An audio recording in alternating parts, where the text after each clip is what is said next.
James, Today we're going to start reading about the making of a nation. All right.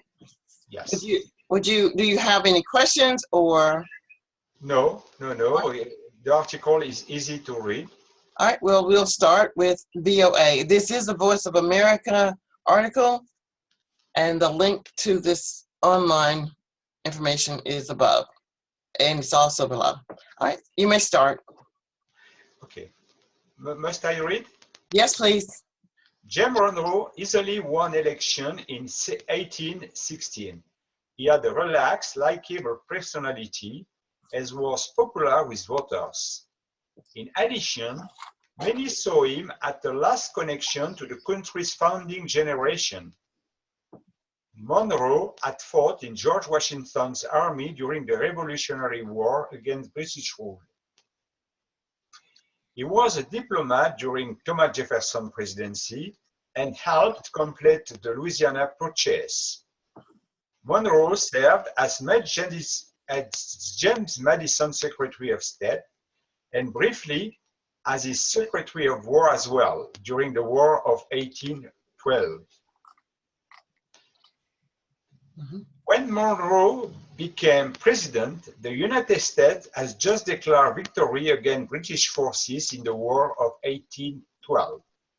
The American economy also was doing well, at least at first, and the government was mostly united under a single party. But Monroe did have one immediate problem. He and his wife, Elizabeth, could not move into the president's houses right away. The British had burned it badly in an attack on Washington, D.C. Workers were busy to making repairs. Workers were busy making repairs. So Monroe decided to go on a trip. He went the first weeks of his presidency traveling. He went north into New England, visiting important places from the Revolutionary War of the War of 1812. Everywhere he went, he reminded Americans of their shared proud history. He even wore clothes in old colonial style. One of Monroe's nicknames is the last of the cocked hat. Cocked hat. It's the last of the cocked hats. Then President Monroe turned west towards land that white migrants were increasingly settling. They were able to move west in part because American soldiers had defeated a powerful alliance of Native American tribes. A powerful alliance of Native American tribes. A powerful alliance of Native American tribes. Hear that word again, it's alliance. Alliance, a powerful alliance. What had been a victory for the US government was a crushing loss for Native Americans. Many tribes moved further west. Others began to lose their languages and their customs as white settlers took control. For Monroe, however, the visit west was a positive sign of the country's expansion. By the time he returned to Washington, Monroe had met many Americans. He had learned for himself the geography of the country, and he had demonstrated that all parts of the US could be connected by patriotism and common federal government.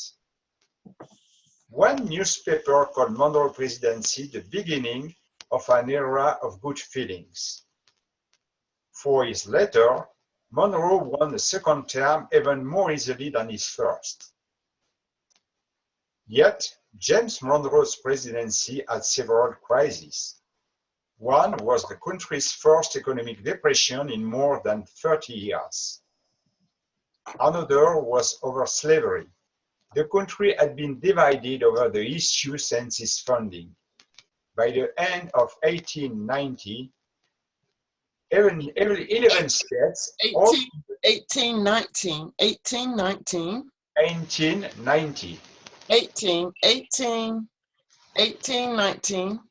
1819. 11 states, all in the South, permitted slavery. 11 states, all in the North, did not. The question became, will the new states in the West permit it?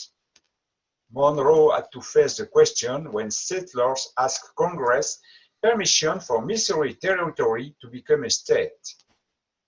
Many enslaved people already lived there, while settlers expected to bring more. Settlers with an S. White settlers expected to bring more. White settlers. But a member of Congress from a northern state proposed that Missouri could become a state only if it banned slavery. That proposal started a debate that lasted more than a year. For the most part, the debate was not based on the moral problems with people owning other people. Instead, it involved economic and political concerns. Northerners argued that slave-holding states had an unfair economic advantage. In addition, if Missouri entered the Union as a slave state, its lawmakers will move the balance of power toward the south. Toward the south. The debate continued so long that another area asked to enter the Union. Enter the Union. Enter the Union. People in northern Massachusetts wanted to organize an independent state called Maine. After some time, lawmakers offered a compromise. They said Maine could be admitted as a free state and Missouri as a slave state. But they also made a line across a map of the country. They said Congress will not admit another slave state north of that line. James Monroe signed into law that became known as the Missouri Compromise. It settled the issue of slavery, at least officially, in the US for more than 20 years. But everyone knew that the peace between pro-slavery and anti-slavery groups was only temporary. In 1823, Monroe made one of the most important Foreign Office decisions in American history. It became known as the Monroe Doctrine. It related to Spain's colony in Latin America. Monroe had dealt with Spain before. In his first term, he and his Secretary of State, John Quincy Adams, successfully negotiated with Spain to buy Florida for the United States. By Monroe's second term, Spain had also lost control of some of its former colonies in Latin America.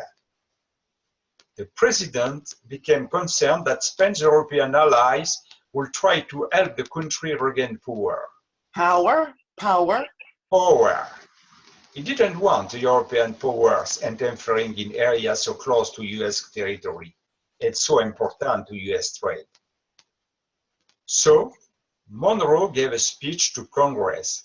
He said the US would stay out of Europe affairs, but he said Europe should also stay out of Latin Americans' affairs.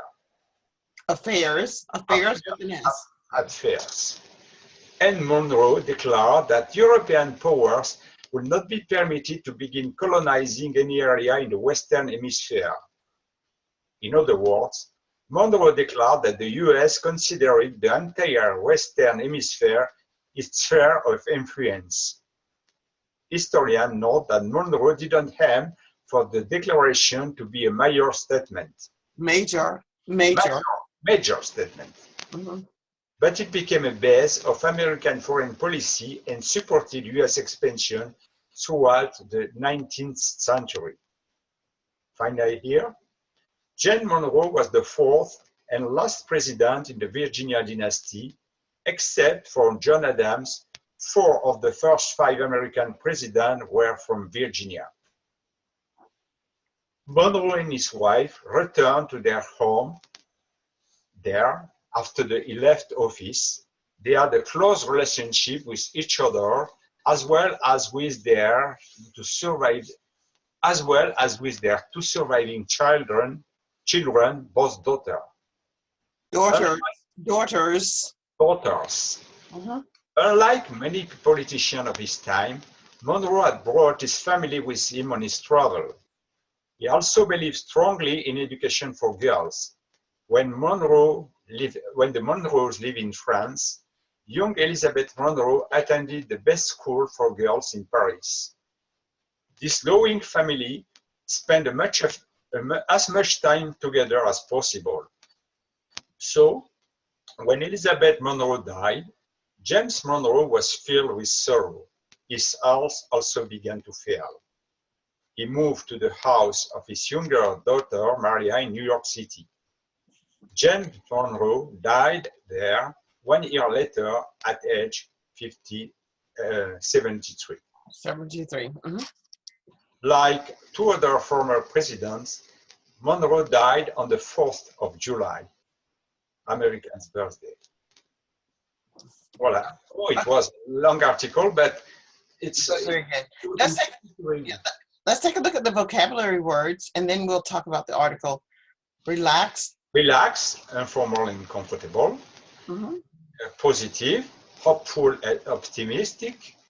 Remind, make someone think about something again. Geography, the natural feature of a place. Advantage, a condition that helps to make something better or more likely to succeed than others. Affair, matter that concerns or involves someone. Sphere of influence, an area of control or activity. Dynasty, family, team. That's very powerful or successful for a long period of time. Okay, very good. Very nice reading.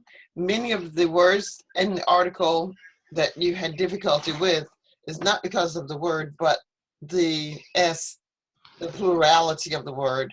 Many of those words you did not pronounce the S. And I think I caught most of those. But other than that, this was nice reading. I'm going to stop the recording now.